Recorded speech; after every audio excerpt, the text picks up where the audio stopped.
Bana, ni hali mbaya sana kwa upande wa Femi, lakini Luka ambananisha na maswali mazito sana. Ataka mwambie itakuwaje kwa upande wa Judith, lakini ni nini kitabadilika basi kwa upande wa maisha ya Luka. Huku Davis anawasilisha ombi lake zito sana kwa Ana na kutaka Ana amuone Rebeka kama chizi tu ambaye anasumbua kwenye maisha yake, lakini Billy naye amtia moyo Regina na kumwambia asimwogope mtu yoyote yule hapa ofisini. Sasa pale tulipoishia katika episode iliyopita ndipo tunapoanzia leo. Twende huku kwa Femi pamoja na Luka. Hawa hapa wamekaa wanadiskasi kwa sababu hali ya Femi hivi sasa ni mbaya sana. Yeye mwenyewe haelewi nini cha kufanya. Sasa Luka anamwambia, kipi ambacho unahisi kwa sasa kitawezekana?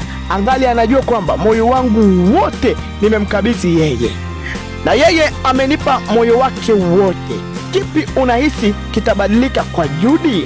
Kipi ambacho unahisi kitabadilika kwenye maisha yangu mimi? Niambie Femi. Lakini Femi hana jibu lolote lile la kusema kwa sababu hali ni mbaya sana kwa upande wake. Anawaza ni nini kweli kitabadilika, lakini tayari Luka yeye ameshamkabidhi moyo wake Judith. Sasa je, anaweza kutoa tena na amrudishe kwa Femi? Hapa Femi ni kama anampoteza Luka bila yeye kujua. Tutoke hapo twende huko sasa kwa wapenda nao Ana pamoja na Davis.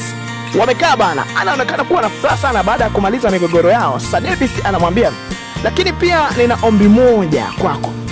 Sasa Rebeka hata afanye vitembo gani, hata afanye nini, wewe muone tu kama chizi fulani, wewe muone tu kama chizi. Bwana, ili sijui kama ombi Ana atalipitisha kwa sababu hapendi kabisa mtu yoyote akae karibu na Davis. Sasa Rebeka ambaye amekuwa ni muda wote anamharibia mapenzi yake kati yake yeye pamoja na Davis. Je, Rebeka ataweza kustopisha chochote? Sidhani kama ataweza. Sasa turudi huku nyumbani kwa Aunti Zai. Huyu hapa amekaa pamoja na binti yake Naira. Hawa sasa kazi yao ni kumnyanyasa Eva, lakini Aunti Zai anashangaa, anasema hivi, hadi Ana anamtetea, lakini Naira anasema huyo Ana lazima amtetee, si anajipendekeza kwa Billy. Bwana, hii imekuwa ni nzito sana. Eti Ana anajipendekeza kwa Billy, lakini haya yote Ana tu anajaribu kumprotect Eva ili wasinyanyase. Sasa turudi huko ofisini. Billy huyu hapa bana ameingia ofisini kwa Regina. Baada ya kuona Regina anairisha sana vikao ambavyo ni vya muhimu mno, sasa Billy inabidi amfuate na kumwambia, Regina, hakuna kuogopa. Lakini Regina anasema sina ninayemuogopa hapa ofisini. Bwana, hii imekuwa ni nzuri. Kama wote wakienda hivi basi kila kitu kitakaa sawa, lakini mimi naamini Regina anamuogopa sana Thomas kwa sababu alishamtishia kuamwambia Patty kwamba anamjua mwanaume wake anayetembea naye. Sasa turudi huku kwa Mrs. Billy ambaye yupo tu siku hizi, haelewi wala haeleweki.